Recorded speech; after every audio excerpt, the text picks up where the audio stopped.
Hello guys, welcome back to my YouTube channel.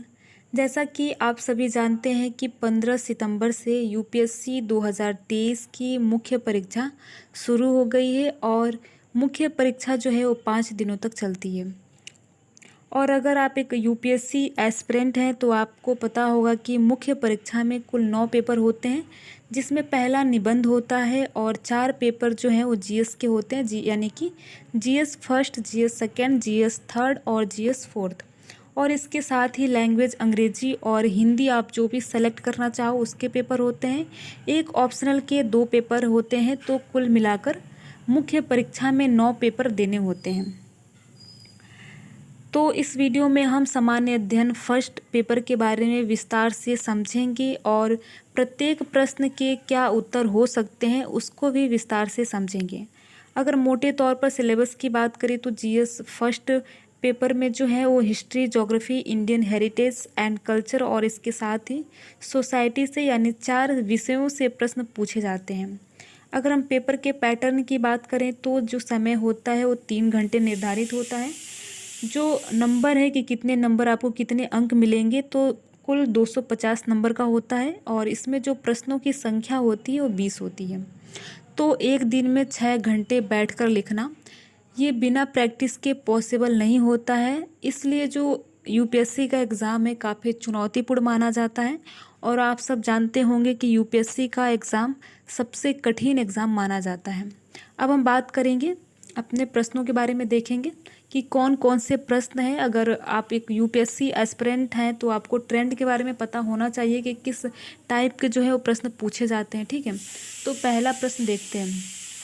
पहला प्रश्न है, प्राचीन भारत के विकास की दिशा में भौगोलिक कारकों की भूमिका को स्पष्ट कीजिए। आपको 150 शब्दों में लिखना है। तो 1 से लेकर जो 10 तक के जो प्रश्न हैं वो 150 शब्दों में लिखना है और इसमें आपको 10 अंक मिलेंगे। एक प्रश्न के उत्तर लिखने पर 10 अंक मिलेंगे और 11 से लेकर 20 तक के जो प्रश्न हैं वो 250 शब्दों में लिखने हैं और उसमें 15 अंक मिलेंगे। तो इसमें प्रश्न पूछा है कि प्राचीन भारत के विकास की दिशा में भौगोलिक कारकों की भूमिका को स्पष्ट कीजिए। तो प्राचीन भारत का जब विकास हुआ तो उसमें ज्योग्राफी का जो है वो क्या रोल था, बेसिकली यही क्वेश्चन पूछा है। ज्योग्राफिकल फैक्टर्स के बारे में क्वेश्चन पूछा है। तो भारत की ज्योग्राफी ने सुरक्षा प्रदान किया, सिक्योरिटी आप बोल सकते हैं। सिक्योरिटी इसलिए क्योंकि हिमालय की जो संरचना थी उसने बाहरी देशों के आक्रमण से भारत को बचाए रखा। दूसरा कारक ये भी हो सकता है, जो मिट्टी यहाँ की थी वो उपजाऊ मिट्टी थी, खास तौर पर गंगा बेसिन और कावेरी बेसिन की, ठीक है। यहाँ पर प्राकृतिक संसाधन जो है वो अधिक मात्रा में था और जलवायु में जो है वो काफ़ी विविधतापूर्ण यहाँ की जलवायु थी। यहाँ पर पेड़ पौधे और खनिज भी बहुत अधिक मात्रा में थे और ट्रांसपोर्ट के रूप में नदियाँ अहम भूमिका निभाई। तो आप सब जानते हैं कि रिवर वाले क्षेत्र में ही बंदरगाह होते हैं, तो बंदरगाह के विकास से विश्व व्यापार जो है वो आगे बढ़ा। तो इस प्रकार इन सबको मिलाकर विस्तार करके आप 150 शब्दों का एक अच्छा सा उत्तर लिख सकते हैं। अब हम अगला प्रश्न देखेंगे। दूसरा प्रश्न है, महात्मा गांधी और रविन्द्रनाथ टैगोर में शिक्षा और राष्ट्रवाद के प्रति सोच में क्या अंतर था। तो कुल मिलाकर इसमें ये पूछा गया है कि दोनों के विचारों में शिक्षा और राष्ट्रवाद में क्या अंतर था। तो अगर आपने हिस्ट्री पढ़ी होगी तो आपने महात्मा गांधी और रविन्द्रनाथ टैगोर जी को पढ़ा होगा। ये दोनों काफ़ी फेमस पर्सनालिटी हैं, तो इनके बारे में आपने पढ़ा होगा। तीसरा प्रश्न है, विश्व के विभिन्न देशों में रेलवे के आगमन से होने वाले सामाजिक आर्थिक प्रभावों को उजागर कीजिए। ये वर्ल्ड हिस्ट्री का क्वेश्चन है। तो इसमें 2 इफेक्ट यानी प्रभावों की बात की गई है। पहला सामाजिक और आर्थिक प्रभाव के बारे में आपको लिखना है। तो इसमें एक बात ध्यान देनी चाहिए कि इसमें विभिन्न देशों में रेलवे के आगमन से सामाजिक और आर्थिक प्रभाव पूछा है। तो इसमें आपको सबसे पहले तो बहुत सारे स्टूडेंट ऐसी गलती करते हैं कि क्वेश्चन को अच्छे से नहीं पढ़ते हैं। इसमें विश्व के संदर्भ में पूछा है, ना कि अपने देश केवल भारत के संदर्भ में। तो इसमें ये हो सकता है कि रेलवे ने लोगों को एक दूसरे से जोड़ा, तो इससे जो है वो समाजीकरण का स्तर का जो दायरा है वो बढ़ गया। क्योंकि जो भी जाति प्रथा थी वो कम हुई, क्योंकि कई जाति धर्म के जो लोग होते हैं, आप सब देखते होंगे कि एक ही कोच में आज भी यात्रा करते हैं। तो रेलवे के विकास के कारण ही जो पारिवारिक विस्तार था वो बढ़ने लगा। पहले बहुत सीमित जो है वो हुआ करते थे। अगर आर्थिक प्रभाव की बात करें तो रेलवे के आने से सामान जो है वो एक स्थान से दूसरे स्थान तक आसानी से जाने लगा। इससे हम कह सकते हैं कि बाजार तंत्र का विकास हुआ। लोगों के व्यापार फैलने लगे, क्योंकि जो है आने जाने की सुविधा उपलब्ध हो गई। इस प्रकार आप दोनों प्रभावों को मिलाकर एक अच्छा सा आंसर लिख सकते हैं। चौथा प्रश्न है, उष्णकटिबंधीय देशों ने खाद्य सुरक्षा पर जलवायु परिवर्तन के परिणामों की विवेचना कीजिए। इस प्रश्न का तात्पर्य है कि खाद्य सुरक्षा पर जलवायु परिवर्तन से क्या प्रभाव पड़ा है। जो खाने वाली चीज़ें हैं उनसे जलवायु परिवर्तन का यानी क्लाइमेट चेंज का क्या प्रभाव पड़ा है उस देश में, यानी उष्णकटिबंधीय देशों में, यानी कि 30 डिग्री नॉर्थ से 30 डिग्री साउथ के देशों में। तो क्या प्रभाव पड़ेगा, इसमें दो भागों में इस प्रश्न को लिखा जा सकता है। पहला आप सकारात्मक प्रभाव भी लिख सकते हैं और लिखा जाएगा नकारात्मक प्रभाव भी लिखा जाएगा। तो अगर हम नकारात्मक प्रभाव की बात करें तो कृषि प्रभावित होगा, क्योंकि आप सब जानते हैं कि कृषि के लिए न ज़्यादा गर्मी चाहिए न ज़्यादा ठंडी चाहिए।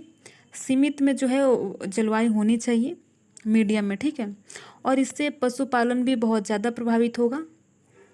मत्स्य उत्पादन, इसमें आप मैप बनाकर भी बता सकते हैं कि कैसे 30 डिग्री नॉर्थ से 30 डिग्री साउथ के मत्स्य उत्पादन जो है वो 40 डिग्री की ओर स्थानांतरित हो रहे हैं। इसका मेन कारण यही है कि 30 डिग्री में सूर्य अपने मध्य में होता है, तो जल का जो तापमान है वो बढ़ जाता है। इससे ये होगा कि जो मछलियां हैं वो गर्म पानी में नहीं रह पाएंगी, ठंडे पानी की तरफ जो है वो मछलियां स्थानांतरित हो जाएंगी, क्योंकि मछलियों के पास ऑप्शन मिल जाएगा। तो कुल मिला के ये फूड सिक्योरिटी के लिए खतरा है। और जब जल का तापमान बढ़ेगा तो निश्चित तौर पे समुद्र से मिलने वाली जो भी खाद्य पदार्थ हैं समुद्र से मिलने वाली वो भी प्रभावित होंगी, ठीक है। इसमें और लिख सकते हैं कि जब जो तापमान है अगर वो बढ़ेगा तो जो ग्लेशियर है वो पिघलने लगेंगी और समुद्र का जो जल है वो तटीय स्थानों पर आ जाएगा, और जिससे कि ये होगा कि जो तटीय स्थान है वो जलमग्न हो जाएगा, जिससे कृषि करने के लिए भूमि कम हो जाएगी और इससे जो है वो खाद्य सुरक्षा के लिए खतरा हो सकता है। अगर इसके हम सकारात्मक प्रभाव की बात करें तो इसमें कुछ फसलों के लिए लाभदायक हो सकता है, जैसे C3 साइकिल के बारे में आपने पढ़ा होगा। कई स्थानों पर जैसे कि पहले बारिश नहीं होती थी, जैसे राजस्थान में, वहाँ अब बारिश हो रही है, तो वहाँ कृषि का जो उत्पादन है वो बढ़ने लगेगा। तो इस प्रकार से आप इसको लिख सकते हैं। 5वें प्रश्न को देखते हैं। आज विश्व ताजे जल के संसाधनों की उपलब्धता और पहुंच के संकट से क्यों जूझ रहा है।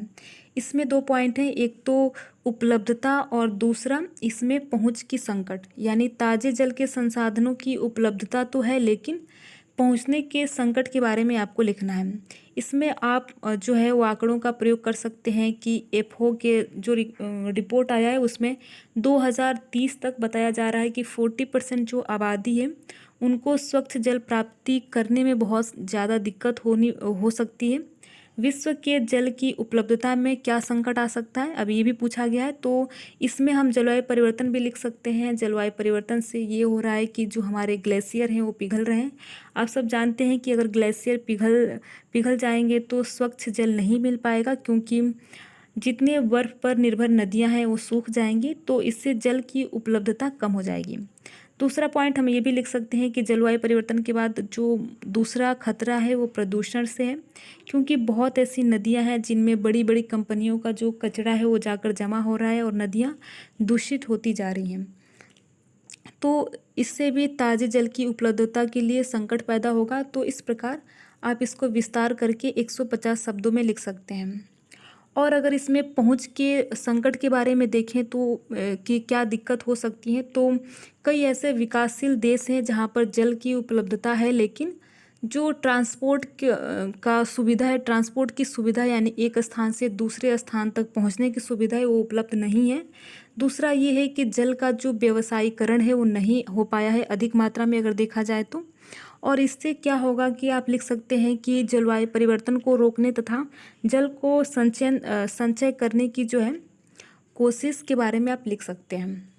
छठवां प्रश्न है, फ्योर्ड कैसे बनते हैं, वे दुनिया में के कुछ सबसे सुरम्य क्षेत्रों का निर्माण क्यों कर रहे हैं।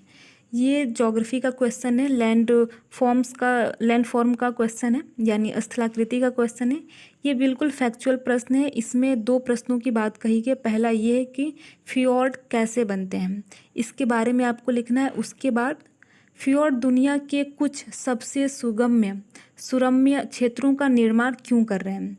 ये तो प्रश्न लैंडफॉर्म से संबंधित है, आप सब जानते हैं, और ये ग्लेशियर के लैंडफॉर्म से संबंधित है, आप सब ये भी जानते होंगे।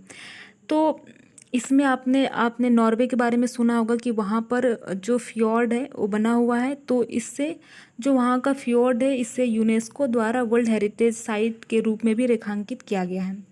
तो जो फ्योर्ड है वो तब बनते हैं, बर्फ़ से शुरू होता है, और उस समय जब कई लंबे समय तक जब बर्फ़ से ढका रहता है और कई जगहों पर, तो फिर धीरे धीरे अपरदन के कारण और ग्लेशियर के अपदस्थ होने के कारण वहाँ का जो तट है उसका निर्माण हो जाता है। तो लंबे समय तक अपरदन के कारण, ग्लेशियर के इस प्रक्रिया के कारण फ्योर्ड का निर्माण होता है।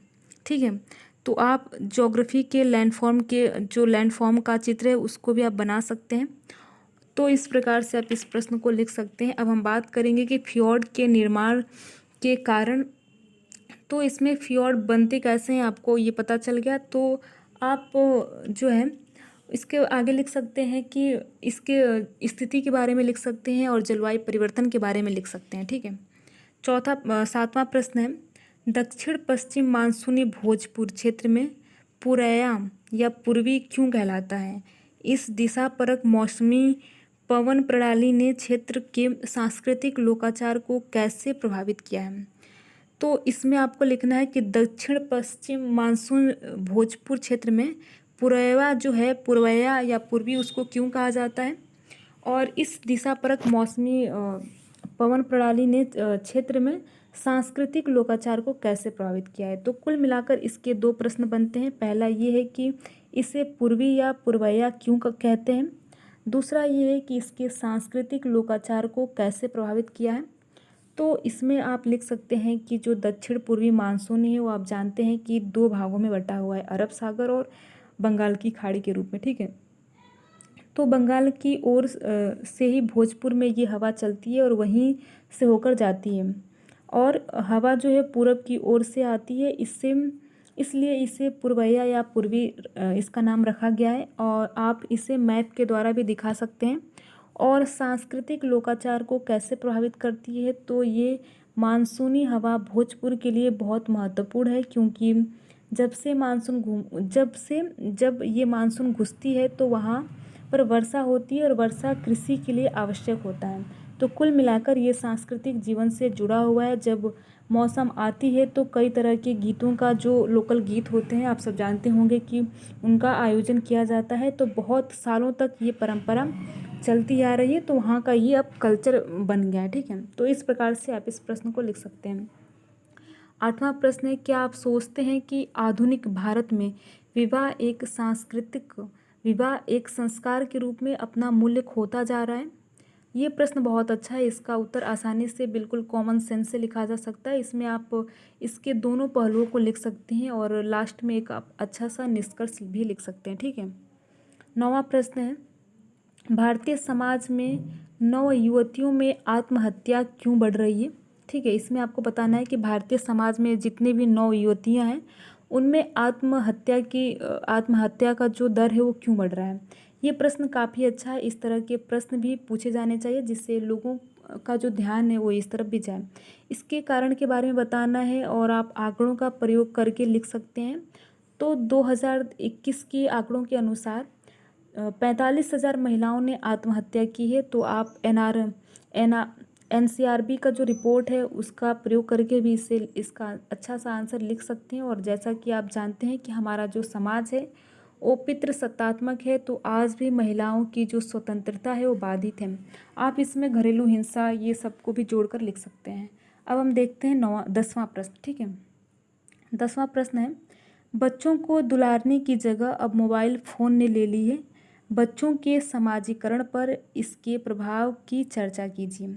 आप सभी जानते हैं कि पहले ये होता था, जो पहले के समय था, तो पहले ये होता था कि मान लीजिए अगर कोई बच्चा खाना नहीं खा रहा है तो अ, उसके लिए जो है उसकी पसंद के खाने बनाए जाते थे या फिर कहानी जो भी किस्से होते थे वो सुनाए जाते थे। लेकिन आज के समय में क्या हो रहा है, आज के समय में ये हो रहा है कि अगर कोई बच्चा खाना नहीं खा रहा है या रो रहा है तो फ़ोन दे दीजिए, मान जाएगा, बच्चा खुश हो जाएगा। तो ये प्रश्न पूछा जा रहा है, जब ऐसी स्थिति हो रही है तो बच्चे के समाजीकरण पर क्या प्रभाव पड़ेगा। कहने का मतलब है कि प्रश्न में ये पूछ रहा है कि जब ऐसी स्थिति होती है तो बच्चे का जो समाजीकरण है उस पर क्या प्रभाव पड़ेगा। बच्चा समाज में पैदा होता है तो उसे समाज में घुलना मिलना है, समाज का एक हिस्सा बनना है। और अगर बच्चे के हाथ में मोबाइल दे दिया जाए तो क्या बच्चा समाज में कुछ घुल मिल पाएगा। तो आप उदाहरण में ध्रुव वेल एक गेम आया था, उसमें बहुत बच्चे जो है वो सुसाइड कर रहे थे, तो आप उसके बारे में लिख सकते हैं। तो मेन प्रश्न बच्चे के समाजीकरण पर क्या प्रभाव पड़ेगा, ठीक है। इसमें आप आइसोलेशन लिख सकते हैं। इसका मतलब ये है कि बच्चे आजकल के जो हैं वो अलग थलग रहने लगे हैं, परिवार से अधिक बात नहीं कर पा रहे हैं, समाज में भी घुल मिल नहीं पा रहे हैं, क्योंकि अगर बच्चा अपना अधिकांश समय मोबाइल पर ही देगा तो बाहर कब जाएगा। और बच्चे जो है वो बाहर के गेम से ज़्यादा जो है मोबाइल के गेम देखना पसंद कर रहे हैं। तो इससे जो फिजिकली गेम है, यानी कि क्रिकेट, कबड्डी, वॉलीबॉल आदि जो भी गेम है, आप समाज में घुलते मिलते हैं। अगर ये खेलते हैं, एक्टिविटी होती है, तो आप समाज में घुलते मिलते हैं। तो इसमें एक चीज़ है कि जब कोई भी आप मान लीजिए क्रिकेट खेलते हैं, कबड्डी खेलते हैं, तो आप दोस्त बनाते हैं। लेकिन अगर आप फिज़िकल डिजिटल दुनिया में जाते हैं तो इससे ये होगा कि आप लोगों से दूर होते जाते हैं।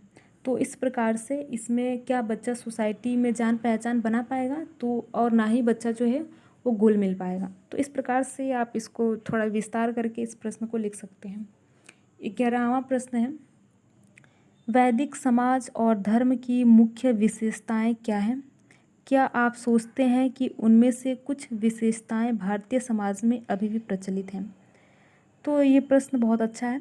तो इसमें आप जानते हैं कि वैदिक काल का सबसे पहले आप समय लिख सकते हैं कि 1500 से 600 ईसा पूर्व तक उनका टाइम पीरियड था। तो इसके बाद आप इनकी विशेषताओं को लिख सकते हैं कि वे प्राकृतिक पूजक थे, बहुदेववादी थे, कर्मकांड करते थे। इनकी प्रार्थनाएं, मान्यताओं को भी आप लिख सकते हैं। दूसरा जो है, इनका जो प्रभाव अभी वर्तमान में क्या देखने को मिलता है, तो आज भी प्रकृति की पूजा की जाती है, इंद्र की पूजा की जाती है। जनजातियों में देखें तो सहूल नाम की एक पूजा की जाती है और आज भी प्रार्थनाएं की जाती हैं, यज्ञ आदि जो है वो आज भी समाज में देखने को मिलते हैं। इसके साथ ही धार्मिक स्नान आज भी भारत में प्रचलित है। तो इस प्रकार से आप इस प्रश्न को लिख सकते हैं। 12वां प्रश्न है, सल्तनत काल के दौरान किए गए बड़े तकनीकी बदलाव क्या हैं। उन तकनीकी बदलाव ने भारतीय समाज को कैसे प्रभावित किया है। तो आपको सल्तनत काल में जो बड़े बदलाव किए गए, जैसे कि लेबर चैन बनाया गया था उस समय, और उसी समय जो है वो कागज़ बनाने की तकनीकी भी आई, सिल्क से रेशम बनाने की भी तकनीकी आई, और इमारत में जो भी शैली आई उनके बारे में आप लिख सकते हैं, ठीक है।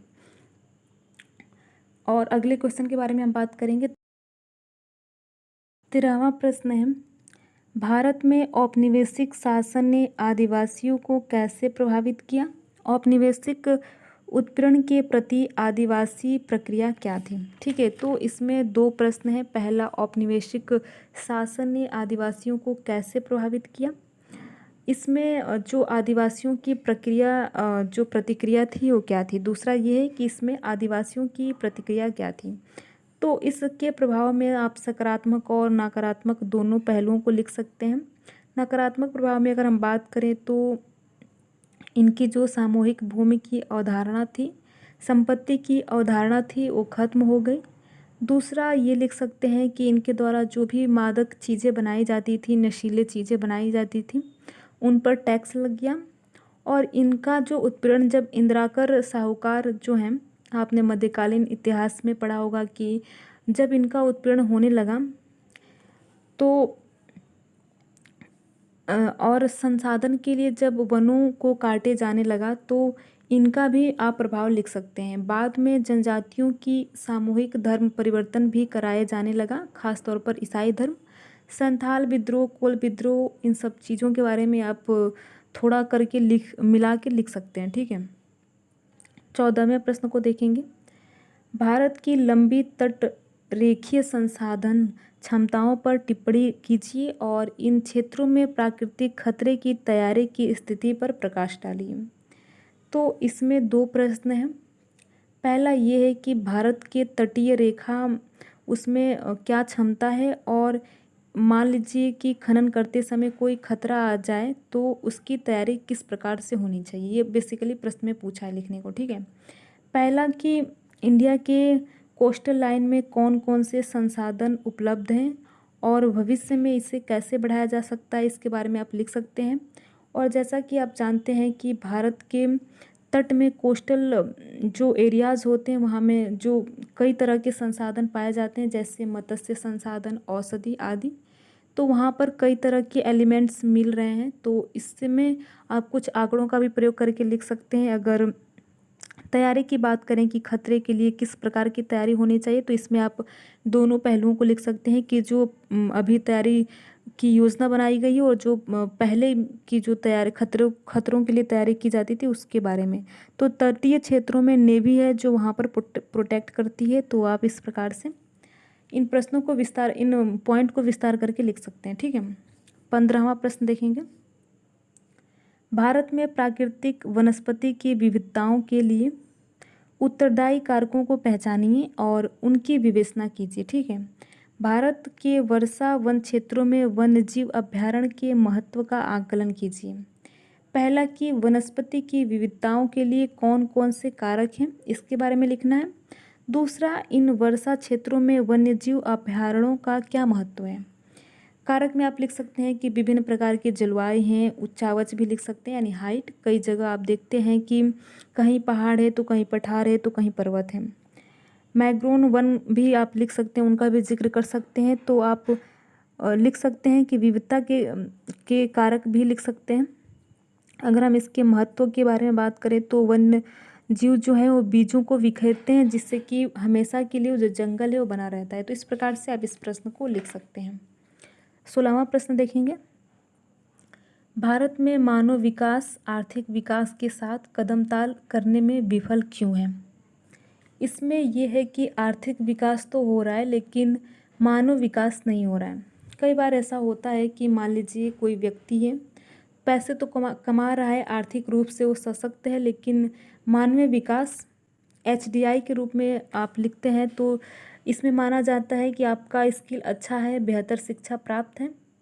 तो अगर आप पैसे कमा रहे हैं तो आपका जो आंतरिक विकास है वो भी होना चाहिए, ठीक है। अगर इसके विफल होने का कारण पूछें तो कारण में आप लिख सकते हैं कि भारत जैसे देश में जो है वो स्किल डेवलपमेंट उतना अच्छा नहीं है। लोग एक ही जॉब जो है वो जीवन भर करते हैं। और इसके बाद आप एजुकेशन को भी लिख सकते हैं, हेल्थ के में भी लिख सकते हैं कि जो लोग हैं यहाँ पर एजुकेशन और हेल्थ में आज भी ज़्यादा पैसा खर्च करना नहीं चाहते हैं। तो इस प्रकार से आप समानता करके इस प्रश्न को लिख सकते हैं। 17वां प्रश्न देखते हैं। 1960 के दशक में शुद्ध खाद्य आयात से भारत विश्व के एक शुद्ध खाद्य निर्यात के रूप में उभरा, इसका कारण दीजिए। इसमें कारण बताना है तो हरित क्रांति, इसमें आप लिख सकते हैं कि इसमें रासायनिक के उपयोग से बेहतर तकनीकी से उत्पादन को बढ़ाया जाने लगा। अन्य क्रांति जितने भी हैं आप उनको शॉर्ट में करके लिख सकते हैं। कृषि का जो है मशीनीकरण होने लगा, जैसे कि बाद में ट्रैक्टर वैक्टर सब आ गए। भूमि सुधार, इसके अंतर्गत जितने भी छोटे छोटे टुकड़े थे जोड़कर बाद में उसे बड़ा बना दिया गया, खास तौर पर पंजाब और हरियाणा वाले क्षेत्र में। तो आप भूमि सुधार भी लिख सकते हैं। इसके बाद आप बहुउद्देश्यवादी परियोजना के बारे में लिख सकते हैं कि बांध और नहरों का निर्माण किया गया जिससे कि सिंचाई के लिए जल मिलने लगा। बायोटेक्नोलॉजी भी आप लिख सकते हैं, जेनेटिक मॉडिफाई बीजों का प्रयोग किया जाने लगा। ऋण, आप ऋण भी लिख सकते हैं, जैसे कि औपचारिक रूप से कृषकों को ऋण मिलने लगा। MSP भी लिख सकते हैं। बीमा भी लिख सकते हैं कि फसलों का इंश्योरेंस होने लगा, जिससे किसान निश्चिंत हो गए कि अगर अकाल भी पड़ेगा तो ज़्यादा नुकसान नहीं होगा। इसके बाद फूड प्रोसेसिंग इंडस्ट्री लगना शुरू हो गए। कृषि का जो व्यवसायीकरण है उसके बारे में भी आप लिख सकते हैं। अब हम देखेंगे 18वां प्रश्न की। 18 नंबर का प्रश्न क्या है? क्या भारतीय महानगरों में शहरीकरण गरीबों और भी पृथक और हथिये पर ले जाता है? ठीक है, मतलब क्या भारतीय महानगरों में शहरीकरण गरीबों को और भी पृथक और हथिये पर ले जाता है? तो इसमें आप लिख सकते हैं कि हाँ, शहरीकरण ने गरीबों को और हथिये पर धकेल दिया है। इसमें आप इसको विस्तार करके लिख सकते हैं। बेरोजगारी आदि सब का प्रयोग करके लिख सकती हैं और इनके प्रभावों के बारे में भी आप लिख सकते हैं। ठीक है, 19वां प्रश्न है, भारत में जातीय अस्मिता गतिशील और स्थिर दोनों ही क्यों हैं? तो प्रश्न है, भारत में जातीय अस्मिता गतिशील और स्थिर दोनों ही क्यों हैं? इसमें दो प्रश्न पूछे गए। पहला जो जातीय अस्मिता है, कास्ट आइडेंटिटी है, वो गतिशील क्यों है? दूसरा कारण बताना है कि ये स्थिर क्यों है। ठीक है, तो इस प्रकार से स्थिर होने के कारण में आप लिख सकते हैं कि भारत में जो जातीय प्रथा इतनी मजबूत है कि आज भी जो है वो जाति प्रथा कई चीज़ों से संचालित होती है। कई चीज़ों में आपने देखा होगा कि जाति के हिसाब से वो चीज़ें संचालित होती हैं। लोग गांव में बसते हैं तो अक्सर आपने देखा होगा कि जातिगत बस्तियां बसती हैं। आज भी जातिगत पेशा भी है, जैसे कि नाई, धोबी, ग्वाला आज भी हैं। जातिगत विवाह है, लोग जाति के हिसाब से ही अपने जाति और बिरादर में विवाह करना पसंद करते हैं। आप इसको भी लिख सकते हैं। अगर देखेंगे कि गतिशील भी हो रहा है, अब आर्थिक पक्ष ज़्यादा मजबूत हो गया है। लोग जाति नहीं, अगर हम इसके गतिशील प्रभाव के बारे में बात करें तो आप ये लिखेंगे कि जब आर्थिक पक्ष ज़्यादा मजबूत हो गया है अब, तो लोग जाति नहीं देख रहे हैं, लोग स्टेटस देख रहे हैं। शहरीकरण की ओर लोग बढ़ रहे हैं, जिससे जातिगत जो भेदभाव है वो ख़त्म हो जा रहा है। मान लीजिए कि आप कहीं जा रहे हैं तो वहाँ पर आप जब आप रूम लेते हैं कहीं, तो वहाँ पर कौन पूछने जाता है कि आप किस जाति के हैं, किस धर्म के हैं। ठीक है, तो इंटरकास्ट मैरिज भी हो रहे हैं, जिसके लिए स्पेशल मैरिज एक्ट भी बनाए गए हैं। तो आप सरकार की कुछ योजनाओं के बारे में भी लिख सकते हैं। आधुनिकता भी आप इसमें लिख सकते हैं। ठीक है, 19वां प्रश्न देखते हैं कि 19वां प्रश्न क्या है? सजातीय पहचान एवं सांप्रदायिकता पर उत्तर उदारवादी अर्थव्यवस्था के प्रभाव की विवेचना कीजिए। सजातीय पहचान एवं सांप्रदायिकता पर उत्तरवादी अर्थव्यवस्था के प्रभाव की विवेचना कीजिए। इसमें जो पूछा है वो एथनिक आइडेंटिटी और कम्युनलिज्म में आप दोनों में अंतर करके लिख सकते हैं।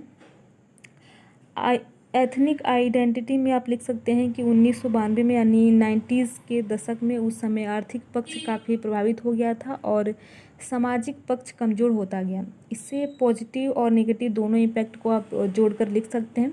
एथनिक कल्चर के कारण भेदभाव किया जाने लगा और लोगों की पहचान आर्थिक स्थिति से होने लगी, तो व्यवसाय के लिए लोग एक स्थान से दूसरे स्थान तक जाने लगे, तो उससे घुलने मिलने लगे, नॉर्थ वाले साउथ में मिलने लगे। ठीक है, अगर हम कम्युनलिज्म के बारे में बात करें तो इसमें विभिन्न जो विचार हैं, विभिन्न धर्म के लोग हैं, वो एक साथ जुड़ने लगे। तो इस प्रकार से आप इस प्रश्न को लिख सकते हैं। तो उम्मीद है कि आपको ये वीडियो अच्छा लगा होगा। अगर वीडियो अच्छा लगा हो, इस वीडियो की इन्फॉर्मेशन अच्छी लगी हो, तो वीडियो को लाइक कर सकते हैं। वीडियो अच्छा नहीं लगा हो तो वीडियो को डिसलाइक भी कर सकते हैं। Thank you.